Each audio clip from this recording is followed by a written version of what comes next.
Cette vidéo vous propose d'explorer les différents éléments qui composent un ordinateur, depuis les plus extérieurs que vous connaissez tous, jusqu'aux plus intérieurs qui en assurent le fonctionnement.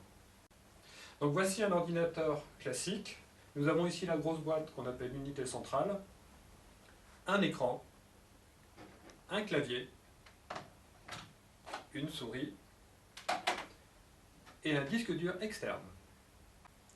Ces derniers éléments sont ce qu'on appelle des périphériques externes. Alors ils peuvent être en entrée, comme le clavier, la souris, ou une caméra ou un scanner. Ils peuvent être aussi en sortie, comme un écran ou une imprimante. Et d'autres sont en entrée et en sortie, comme le disque dur externe, par exemple, où en entrée on peut y lire des informations, et en sortie on peut y écrire des informations. Tous ces périphériques externes sont branchés à l'arrière de l'ordinateur sur des prises qu'on appelle des ports.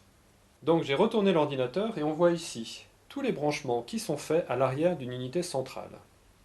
L'essentiel de ces branchements sont assurés par des prises qu'on appelle des ports.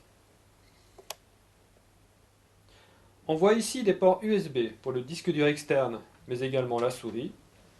Ici un port PS2 pour le clavier.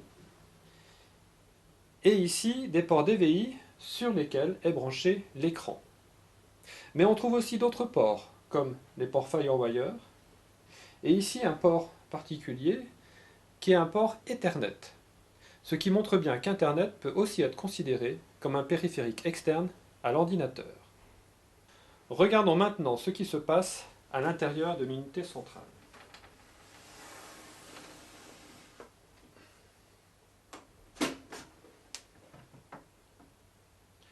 Il y a beaucoup de choses à l'intérieur de cette unité centrale, mais commençons déjà par voir la relation avec l'extérieur. Ici, nous avons l'alimentation, qui est branchée sur ce bloc dit d'alimentation.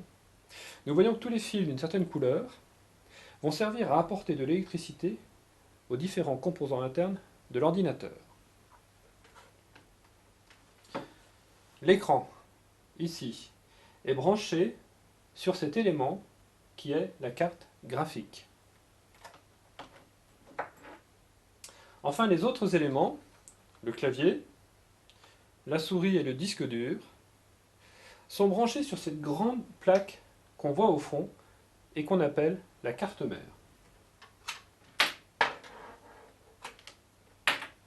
Les différents éléments sont donc ici l'alimentation, la carte graphique et la carte mère dans le fond. Mais il y a d'autres choses. Ici, nous avons un lecteur graveur de DVD et un lecteur de disquette, et on voit qu'ils sont alimentés. Et ici, nous avons deux disques durs. En fait, ces différents éléments sont comme des périphériques, mais cette fois internes. On voit qu'ils sont alimentés, et ce fil bleu ici, ou cette nappe grise ici, les relie à la carte mère sur des ports, cette fois internes. On peut donc les retirer pour mieux voir le cœur de l'ordinateur. Je retirerai aussi ce gros bloc ici qui est composé d'un ventilateur ainsi que d'un système de refroidissement pour le processeur. Voilà, donc j'ai retiré le graveur DVD et le lecteur de disquette ainsi que l'alimentation. Le gros bloc de refroidissement ici, je peux l'enlever. Vous voyez en dessous le processeur et la partie qui reste est un ventilateur. J'ai aussi retiré les deux disques durs, j'en ai juste gardé un de côté pour vous montrer qu'il est bien relié par rapport à la carte mère. Mais ce n'est pas fini. On voit un peu mieux la carte mère, mais il reste encore des circuits dont certains dont j'ai déjà parlé. Ici la carte graphique et là, ici, une carte qui permet de contrôler les ports Firewire. Je vais donc retirer ces éléments qui ne font toujours pas partie du cœur de l'ordinateur. On a presque fini et on arrive à l'essentiel d'un ordinateur avec des disques durs qui sont de la mémoire de masse, mais je peux les retirer. Et des circuits imprimés ici en barrette que je peux aussi retirer. C'est la mémoire vive, c'est la RAM. Et voilà, on a retiré tout ce qui était périphérique dit interne, et il nous reste deux éléments. Ici, la carte mère, et notamment des petits circuits électroniques ici, qui permettent de gérer les différents ports qu'on voyait de l'extérieur. On les appelle des contrôleurs. Et finalement, la seule partie vraiment importante, c'est ça ici, le processeur. Voilà le cœur de l'ordinateur, c'est le processeur.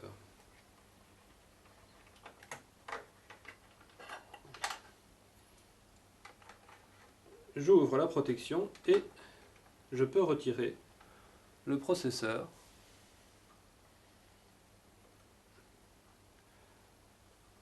On voit ici qu'il se connecte à la carte mère par un grand nombre de petites pattes qui sont en fait comme des ports.